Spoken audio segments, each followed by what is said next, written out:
আপোনাৰ ছোৱালীজনী আপোনাৰ ঘৰতে সুৰক্ষিত হৈ আছেনে?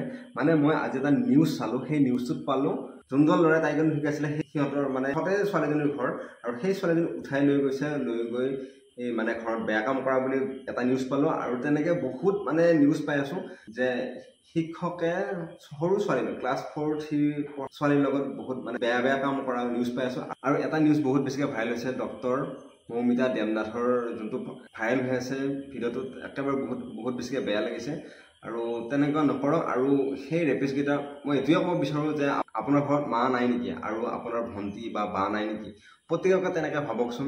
চাওক, আমি এটা সীতাক হৰণ কৰা, আমি সেই ৰাৱণক আমি প্ৰত্যেকবাৰে দশমী দিনাখন জ্বলাওঁ, মানে ধেনুকাৰ মাৰি জ্বলাই থাকোঁ। কিন্তু আমি এনেকুৱা ৰেপিষ্টক কি কৰিব লাগে আপোনালোকে কমেণ্ট কৰি জনাওকচোন। যদি আমি এবাৰ সীতাক হৰণ কৰা ৰাৱণক যদি আমি বাৰে বাৰে সেই বছৰে বছৰে যদি আমি ৰাৱণ বধ কৰা কাৰ্য কৰোঁ, তেনেহ'লে প্ৰত্যেক বছৰতে প্ৰত্যেক দিনে এনেকুৱা ধৰ্ষণ কাৰ্যসূচী চলি থাকে। আৰু এইটো কিন্তু ভাইৰেল হ'ল, আৰু বহুত এনেকৈ ভাইৰেল হোৱা বহুত আছে ঠাই। গতিকে আমি সেই ৰেপিষ্টক কি কৰা উচিত আপোনালোকে কমেণ্ট কৰি জনাওক। সিহঁতে সেই ৰেপিষ্টকেইজনক সিহঁতক এনেকুৱা এটা শাস্তি লাগে যাতে সিহঁতৰ সেই শাস্তি দেখাবলৈ বেলেগবিলাক কঁপি উঠে, আৰু সেনেকুৱা বেয়া কাৰ্যত লিপ্ত হ'বৰ কাৰণে এবাৰ ভাবিব লাগিব। এনেকুৱা এটা শাস্তি লাগে। আপোনালোকৰ মতে কেনেকুৱা শাস্তি দিব লাগে কমেণ্ট কৰি জনাওক।